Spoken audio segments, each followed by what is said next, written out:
two spiky balls and place them right directly under the sacrum. Just going to work over here through the knees, releasing the muscle, releasing the tension through around the spine. So starting from around the coccyx, you're doing a tiny little pelvic curl. Every inhalation, you relax, expand. Every exhalation, feel the narrowing and the slight curl. Make sure you're not clenching through the buttocks over here. You're pushing yourself gently downwards onto the balls, and you feel that pubic bone curling right around, coccyx coming like a sling right back up. About 4 to 5 movements, and moving up a little bit up higher. So you take those two balls, the balls stay together, and roll them just a little bit up higher. And over here exactly the same. Softening the pelvis to the floor, then curling the pelvis up, pushing yourself into the ball, and lengthening through the back of your pelvis and the spine. Releasing down to the floor as you breathe in, and curling up and around as you breathe out.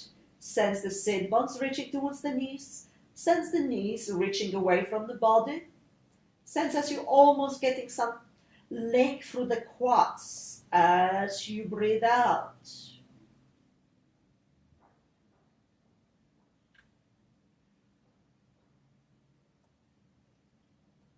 And 4.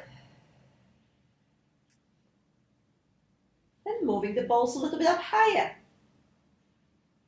And again, releasing. Watch over here that if you have the tendency to big lordosis and attention into the lower back, that you don't drop your pelvis all the way down to the floor. Just maintain it slightly off the ground.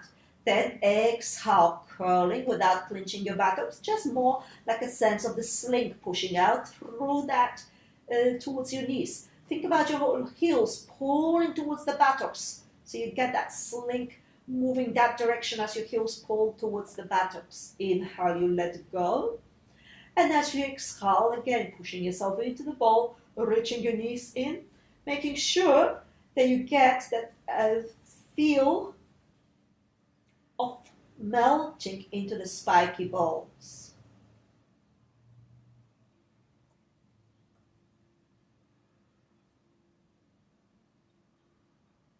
After 4 movements, we're going to move a little bit up higher. So you're coming around just below the shoulder blades over here. If that's not the problem for the lower back, you can stay and do that exactly over here. Again, watching out how low you drop. So it's quite individual. If you have no compression in your lower back, you can go all the way down and all the way up, pushing yourself, especially at the top, into the balls. If that's a problem, you can just go halfway, or you can even press your hands under the glutes to make sure that you don't drop too low, and help yourself to get that feeling of the curl, pushing your knees out, pulling your heels to your buttocks, lengthening through those legs. Inhale, letting go, and 4. Now right over here, we're going to change around. So the next one, you come up a little bit up higher into the upper thoracic mobility, so you can keep your hands behind your head, elbows facing towards your knees. Exhale, pushing yourself into the ball, curling slightly up. Inhale, releasing halfway, and exhale.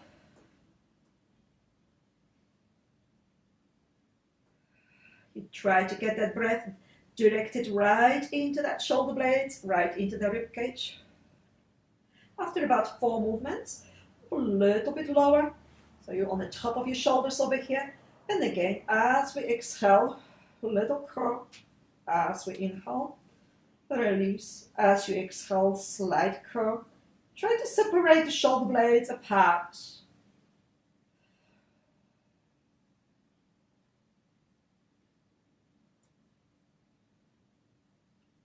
Try to get yourself in a slight traction around your neck. Now, the next one, we're going to move right in towards the neck. So you're going to be just on one spiky ball, right on the neck. Elbows together. You're hammocking your head.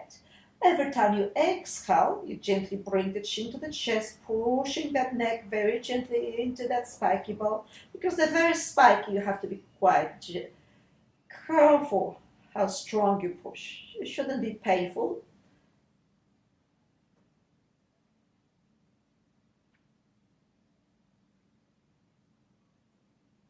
As we've done about 4 movements, you can place the ball now at the back of the scalp and move that head side to side as well as up and down.